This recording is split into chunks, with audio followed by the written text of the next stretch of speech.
Саламатсыздар ма? Мен Жансая. Бүкіл бір қаланың халқы болып Гиннес рекордтар кітабына енген.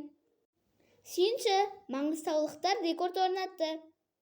22 наурыз 2025 жылы Маңғыстау облысы Ақтау қаласында 5000 адам қазақша киіп алып, алаңға жиналып, бүкіл әлемдік рекорд кітабына енген. Осылайша олар тарихқа еніп тұр. Халықаралық комиссия мүшелері шараның барлық кезеңінің бақылап, жаңа рекордтың тіркелгенін жариялаған екен.